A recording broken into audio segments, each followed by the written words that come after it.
India के अंदर अगर आप किसी भी इंटेलेक्चुअल से पूछें और वहाँ के किसी भी जियोपॉलिटिकल एनालिस्ट से पूछें कि साहब इंडिया क्यों सपोर्ट करता है शेख हसीना को, दूसरी भी तो पार्टियां हैं वहाँ पर, इंडिया उनके साथ कंफर्टेबल क्यों नहीं होता, तो आगे से वो आपको जवाब देंगे, एक ही जवाब देंगे कि देखें अगर शेख हसीना पावर में नहीं होगी तो हमारा इन्फ्लुएंस वहाँ पर ख़त्म हो जाएगा बांग्लादेश के अंदर। ये जवाब आपको आगे से मिलेगा कि अगर वो है ना हुकूमत में तो हमारा इन्फ्लुएंस है, अगर वो नहीं होंगी तो हमारा इन्फ्लुएंस ख़त्म हो जाएगा, क्योंकि उनके जो विरोधी हैं वो इस्लामिस्ट पार्टियां हैं और उनके जो विरोधी हैं वो थोड़े से रिलीजियस किस्म का ख्याल रखने वाली पार्टियां हैं। ये सेक्युलर हैं और हमें सेक्युलर सूट करते हैं। लेकिन यहाँ ब्रॉडर व्यू के अंदर शुरू से लेकर मैं यही एडवाइस इंडियन पॉलिसी मेकर्स को देता चला आया हूँ कि ये आपकी सबसे बड़ी मिसकैलकुलेशन है कि शेख हसीना अगर वहाँ होगी तो इंडिया का इन्फ्लुएंस वहाँ पर बरकरार रहेगा। ऐसा नहीं है, आपको देर से पता चलेगा। She is far too clever than you think, वो आपकी सोच से ज़्यादा होशियार है। लेकिन जब आपको ये रियलाइज़ होगा ना तब शायद गेम आपके हाथ से निकल चुकी होगी। आप थोड़ा सा रिकैप करिए इंडियन पॉलिसी मेकर्स, 10 साल पीछे जाएं और आप आज के दौर से उसका कंपैरिजन करें। क्या इन 10 सालों के अंदर, आज से 10 साल पहले, चाइना का जो मिलिट्री कोऑपरेशन है बांग्लादेश के साथ, मिलिट्री इन्फ्लुएंस है, वो कम हुआ है या ज़्यादा हुआ है इन 10 सालों में? आप ज़रा कंपेयर करें, ज़्यादा हुआ है। आज से 10 साल पहले का चाइना और आज का चाइना देखें तो उनके जो ट्रेड टाइज हैं बांग्लादेश के साथ, ट्रेड इन्फ्लुएंस जो है वो कम हुआ है या ज़्यादा हुआ है? ज़्यादा हुआ है बांग्लादेश के अंदर।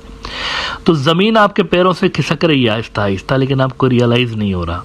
आप आज तक यानी इसी मिसकंसेप्शन में जी रहे हैं कि शेख हसीना होगी तो हमारा इन्फ्लुएंस वहाँ पर सिक्योर रहेगा। ऐसा नहीं है। यहाँ पर कभी कभी ये भी अंदाज़ा लगाना मुश्किल होता है कि इंडिया अवामी लीग को यूज़ कर रहा है या अवामी लीग इंडिया को यूज़ कर रहा है। मतलब चीज़ों को देखने का एक नज़रिया ये भी है कि ऐसा तो नहीं कि अवामी लीग ही इंडिया को यूज़ कर रही है, उनसे यानी सारे पॉलिटिकल बेनिफिट्स भी ले रही है, लेकिन at the same time Bangladesh के अंदर चाइनीज इन्फ्लुएंस ग्रो हो रहा है। तो इंडियन पॉलिसी मेकर्स को थोड़ा सा 1 मिनट रुक के ना इस पर सोचना चाहिए कि ये हो क्या रहा है। यानी वो मुकम्मल सपोर्ट जितनी कर सकते हैं करते हैं अवामी लीग को, लेकिन कुछ भी नहीं कर पा रहे चाइना का, वहाँ पर कुछ भी नहीं कर पा रहे। इसी हवाले से एक बड़ी डेवलपमेंट ये होने जा रही है कि पहली मर्तबा हिस्ट्री में बांग्लादेश और इंडिया की ज्वाइंट मिलिट्री ट्रेनिंग होने जा रही है, first time in history.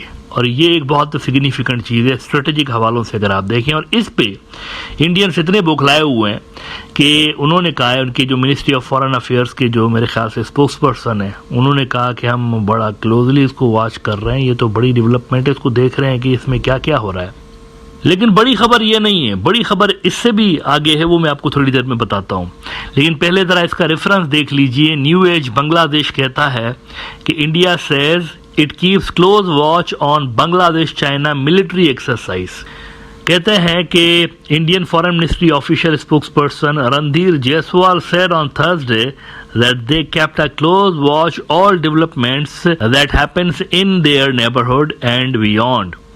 He was asked about the media report that Bangladesh reportedly was going to conduct a joint military exercise with China, and Chinese forces are going to be visiting Bangladesh very soon in May for some anti-terror exercise.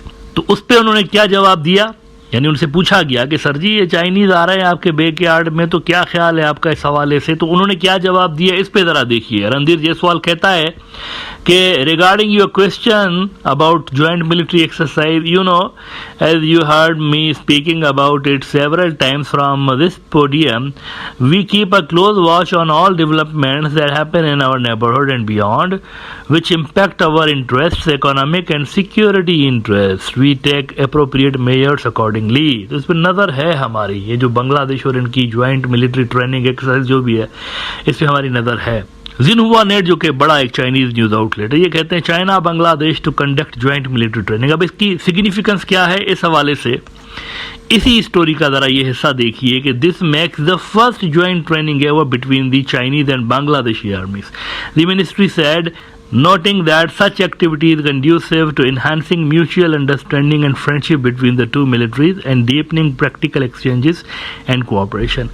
तो यहाँ पर पहले ही रोज से मेरा ये मौक़िफ़ है, मेरा ये पॉइंट ऑफ व्यू है कि पॉलिटिकल लेवल पर इंडियंस खुश हैं, पॉलिटिकल लेवल पर बहुत ही डीप, हद से ज़्यादा डीप टाइज हैं, इतने डीप हैं कि वो इंटरनल इंटरफेरेंस की भी बात हो रही होती है कि इंडियंस यहाँ पर इंटरनली वो ब्यूरोक्रेसी के अंदर भी घुस जाते हैं कभी कभी अपनी मर्जी के ब्यूरोक्रेट्स दिखवाने के लिए, तो ये इसी पे खुश हैं। लेकिन ग्राउंड मेरे ख्याल से इनके नीचे से आहिस्ता आहिस्ता खिसक भी रहा है गैर महसूस तरीके से। अब वो क्या बड़ा सरदर्द है जिसके बारे में मैं बात कर रहा था कि इससे भी बड़ा सरदर्द है जो कि इंडियंस जिसको देख रहे हैं लेकिन कर कुछ नहीं सकते।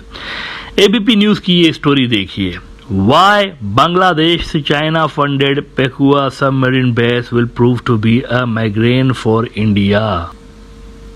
The latest satellite imagery showing a dry dock on a submarine base being built by China at Pekua in Cox's Bazar has drawn the attention of the strategic community not only in India but all over the Indo-Pacific. Even so, Apollo-bound India seems to have no time to browse over this issue with long-term security implications. और वो कहते हैं कि ये जो submarine base है ये China future में यूज कर सकता है और उसके लिए इंडियन जो एक्सपर्ट्स हैं उनके पास एक एक्सप्लेनेशन भी है कि वो ऐसा क्यों बिलीव करते हैं। वो कहते हैं कि the Pekua submarine base meanwhile is designed to accommodate 6 submarines and a few warships.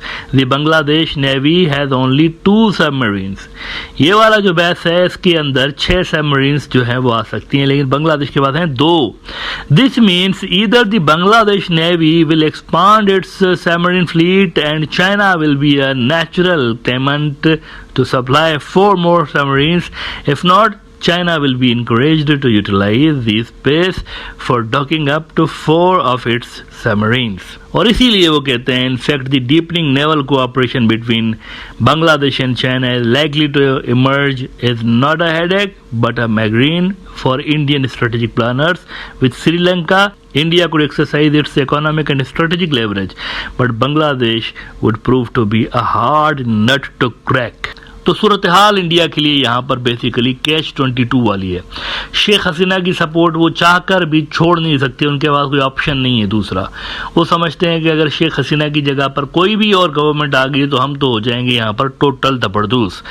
और अगर शेख हसीना रहती भी है तो गैर महसूस तरीके से वो धपड़धूस हो भी रहे हैं, मतलब ऑलरेडी धपड़धूस हो रहे हैं। अगर शेख हसीना रहती भी है पावर में तो भी वो धपड़धूस हो रहे हैं लेकिन उनको एहसास नहीं हो रहा। उनका जो इन्फ्लुएंस है यहाँ पर वो खत्म हो रहा है, सिर्फ पॉलिटिकल लेवल पर बचा हुआ है। और यही मैं शुरुआती तौर से यहाँ पे कहता चला रहा हूँ ब्रॉडर व्यू के अंदर कि अगर आप नोट करें ना तो ये खामखा में हाइप देते रहते हैं। प्रो इंडिया जो वहाँ पर एनालिस्ट है ना वो हाइप देते रहते हैं कि इंडिया के बिना पता नहीं हमारा क्या हो जाएगा, हम तो वहाँ से देखे ना, हम तो मसाले भी वहाँ से मंगवाते हैं, हम तो मेडिसिन भी वहाँ, सब कुछ वहाँ से मंगवाते हैं। ऐसा नहीं है।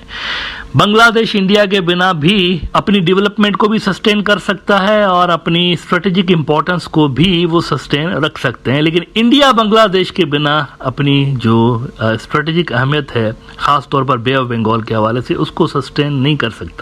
बांग्लादेश के लिए इंडिया उतना जरूरी नहीं है, इंडिया के लिए बांग्लादेश ज्यादा जरूरी है असल में। लिहाजा ये जो इंडियन इंटरफेरेंस के मामलात है ना बांग्लादेश की ब्यूरोक्रेटिक सिस्टम के अंदर, पॉलिटिकल लेवल पर तो जब तक शेख हसीना है नहीं रुक सकती इंडियन इंटरफेरेंस, नहीं रुक सकती जब तक वो है नहीं। इंडिया की मजबूरी है उनको सपोर्ट करना, लेकिन ब्यूरोक्रेटिक लेवल पर इसको रोका जा सकता है। सिर्फ एक शटअप कॉल की देर है, वो रुक सकती है वहां पे, क्योंकि इंडिया जो है वो वीक ग्राउंड पे खेल रहा है यहाँ पे। उनके हाथ से गेम निकली हुई है वैसे बांग्लादेश के अंदर, और इसीलिए शेख हसीना की सपोर्ट असल में उनकी मजबूरी भी बनी हुई है। वो समझते हैं कि अगर शेख हसीना की सपोर्ट बंद कर देंगे तो हमारा वहां से ढाका से पत्ता साफ हो जाएगा।